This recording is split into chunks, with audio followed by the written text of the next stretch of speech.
Welcome to Eureka channel, and this morning I would like to discuss on broken window effect, which is very common in the world of psychology and in our behavior psychology.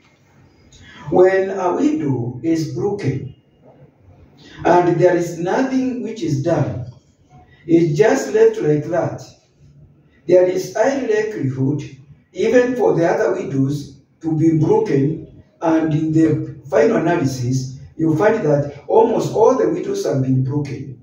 It is a phenomenon which is very common, especially even in slum areas. And what does this show? What it shows, I want just to relate it in terms of our human behavior. When it comes using the broken window effect, when it comes to certain behavior, and a certain behavior is encouraged or it is not rebuked, there is high likelihood for that behavior to continue. This is very important when it comes even to the parenting.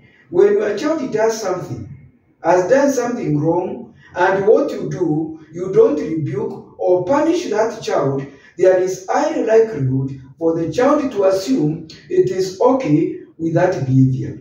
And so what is going to happen, the child will do this act, and then when you just watch it and you keep quiet, the next day the child will do the same. The other day they will do the same. And then in the final analysis, what is going to happen? What is going to happen, it will become a part of a behavior or his behavior, and because you condoned it.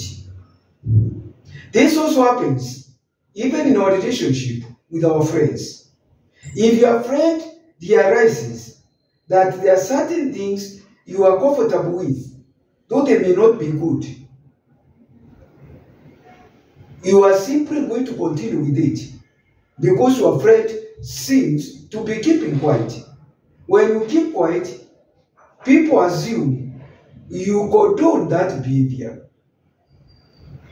And so you see, it is very important at the onset, if there is something which you are not comfortable with, say you are not comfortable with that behavior. And when you say you are not comfortable, your friend will be very, very careful. So what am I trying to say about the broken window effect? Broken window effect cautions us that when the behavior is not good, when certain character is not good, it doesn't matter, even in our relationship with our boyfriends, our girlfriends, it is important to pinpoint it out. It is important to draw boundaries, to tell your friend, I'm not comfortable with this. This is what I like. This is what I don't like.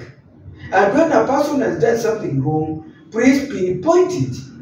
Don't just condone it because you fear the person is going to be annoyed. And you see, that is also explained even in our homes. When something has been left unattended, and then you just leave it like that. Let's say it even house managers. When they do something and it is not good, let's say there is a way you want your table room or sitting room to be prepared, and then your house manager does it differently, and you keep quiet, it will be interpreted that you are comfortable with it. So please, let us be careful on broken window effect in our lives. And this is telling you that you should be courageous always to pinpoint a wrong thing. If you don't pinpoint a wrong thing, it's going to continue over time. It will become a habit, and then it will become very difficult for you to correct it. So this is actually a clarion call to parents and even to friends. When it comes to interpersonal relationship, it's important for you always to remember about the broken window effect, so that you don't condone behavior which is not good, so that in the final analysis, things become different. Thank you very much. It's Mutero Kwaru, your family therapist and a relationship coach. Have a great moment. Thank you.